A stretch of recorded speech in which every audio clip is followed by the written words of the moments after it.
It's my feel-good breakfast show. Oh, welcome back. It's a Wednesday morning. We're live, large and in charge on your feel-good breakfast show, Expresso, on SABC3. Now, every year there seems to be a new gadget or there's some kind of game that takes the world by storm. And this year, no doubt, Fortnite, arguably the most popular online game of the year, if not ever. It's taken over, and this morning we are joined in studio by family therapist and social worker Talya Ressel, who is a gamer, I've heard, to give us some insight into the game and what parents should be aware of. I mean, we love games that are inspiring creativity, but this seems to have crossed into an entirely different kind of sphere. So first of all, what is Fortnite for the uneducated? Yeah, for those that don't know. So Fortnite is a game that millions, I mean, as you said, one of the biggest, I think it is the biggest at the moment, game that's ever been. And it involves these characters working together in a team, up to 100 in a team. And we're talking about Fortnite Battle Royale, that's the main one. And the ultimate goal is to be the ultimate winner. Yeah. To be the last man or woman standing. Still alive. Still alive, and you've got to build your forts and you've got to find weapons. So it does bring in some mental skill. It's like they took Minecraft, do you remember that? Yes. And then Call of Duty, which is very gory. And they had a little baby in the middle. In this post-apocalyptic kind of context. With some incredible graphics. And cute graphics and funny elements. I mean, think of the floss. Dancers. And Yeah, all this is it. at the touch and the click of your mobile smartphone. But at the touch of everything. It's Yeah. across consoles. It's Xbox, it's PlayStation, it's your phone, it's on your computer. And what makes it extra cool, I feel like I'm starting to get a little bit of a bug here, is that everyone in the world playing Fortnite Battle Royale at any given time is playing together. Yes. You're playing with everyone in the world. Everyone feels connected. Okay, but now... And it's free. And it... Very So smart. we're doing a great job of selling this I know, game. Okay, so wait, we're not trying to do that. That's not the point here. What's the hype and the panic around it right now? Is it, let's talk about it the is. problem. dangerous, Why are professionals and parents getting into a bit of a flap? Well, because of all those good things or nice things, they've made this wonderful marketing tool that is so accessible. The problem is that you are getting hooked. You said just now when we were talking about that voice in your head that says it's enough. Teenagers don't have that voice in their head. And the games are quite short. They're about 15, 20 minutes. So it's very easy to get lost in track of time and to just be like, one more, one more. And I think also what they've done so smartly, unfortunately, is they've done the Candy Crush mentality, where you lose just by that last drop, like at that last minute, and it's so close, you can see what your opponent had. So it makes that mentality, let me do one more. Well, it's the mail order mentality. It's been around for a long time. You know, pay us 50 Rand, you'll win 5 Rand. Pay us 100 Rand, you'll win 10 Rand. Exactly. And the thing for me here is there is money involved. As much as the game is free, there is this There's whole these cosmetic element and about that, currency. because I didn't know that there was one actually. Kids are stealing credit cards They are, to buy because- new outfits. Hey. So it's free to get, but there's V-Bucks, which is sort of like your coins for playing. And with the V-Bucks, you can buy cool things for your characters, for your little animated thing. And using that, children are spending money that maybe they don't have. And I think also, like you said, where anyone can be playing at the same time, that's part of the hook. It's sociable. So you can say now to your parents, you know, I'm hanging out with my friends, but you're not actually leaving your room and you're sitting there. It's with a headpiece usually, because you're talking. You can't fight and type. So you've got to talk to your team. So a lot of them have got headpieces. See, but you are connected, which But you're there's something quite connected. cool about that. Yeah, absolutely. Listen, I'm not here to say don't play Fortnite. I'm here to say play it, but parents, this is what you need to be aware of, and this is how you can manage it. All right, we're going to come back with this conversation, So a very interesting. important one. It's so much to understand, so many different layers there. Like, what happened to the good Levels. old days of just like hide and seek? Like, that was fun. No V-Bucks involved. Sticky but can. we'll be back with Talya very shortly, talking more Fortnite. It's my feel-good breakfast show.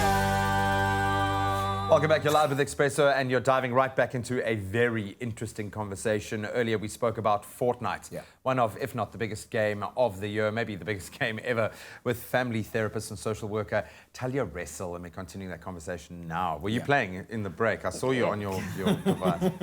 Talya, let's quickly recap what it is that parents need to be aware of when it comes to Fortnite. Because I don't want us to be an advert for, for playing Fortnite, because there are some concerns. So, it's also, what I forgot to mention was it's not just playing. Kids are spending a huge amount of time watching other people play online.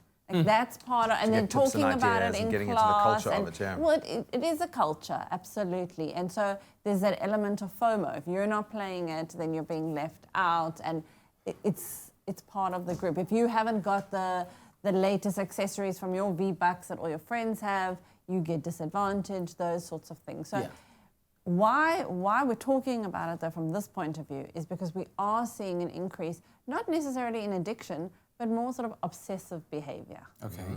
So how do you differentiate the two? Yeah, how much is too much? How much is too much? Well, it's a golden question. I mean, I think it affects each person differently.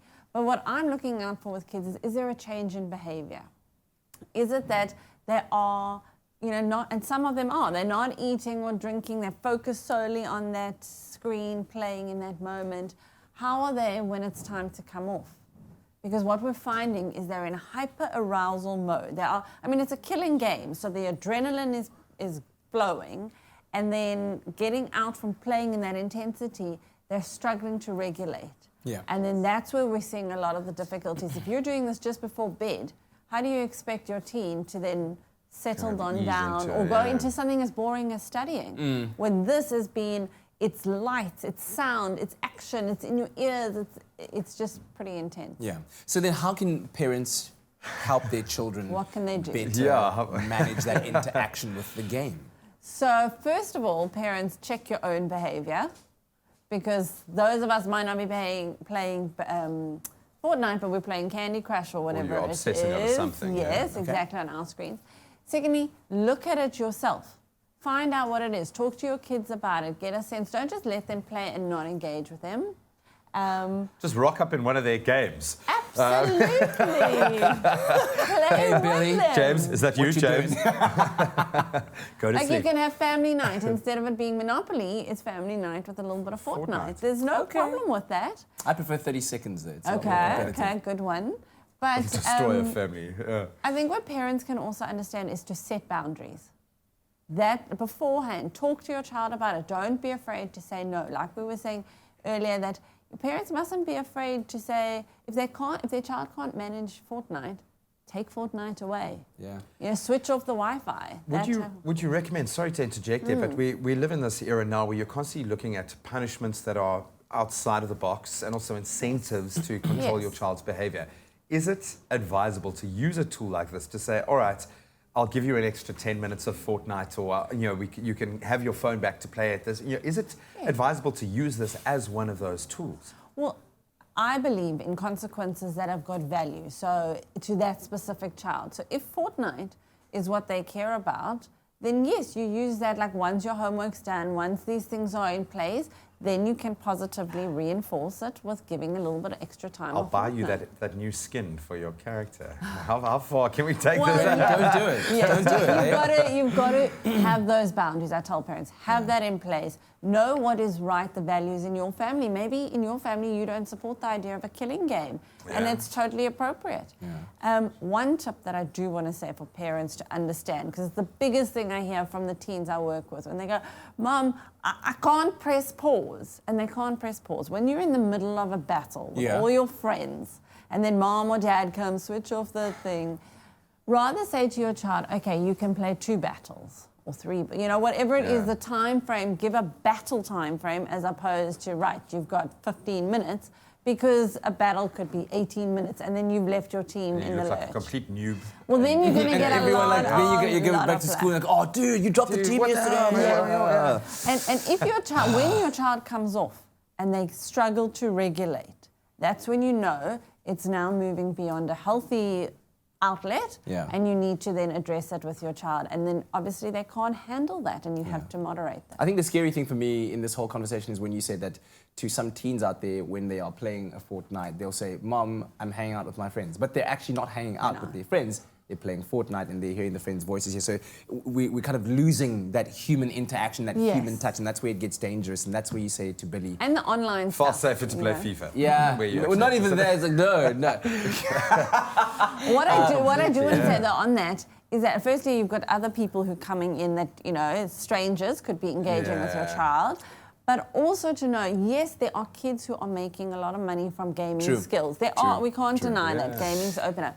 But it doesn't replace day-to-day interactions, looking at someone in the eye, having that conversation. Thank you very much, to Talya, complement each for other, joining yeah. us. If you'd like to interact a bit more with Talya, you can catch her on her website, www.talyaressel.co.za. And Billy, get off Fortnite. Go build a car with some hangers.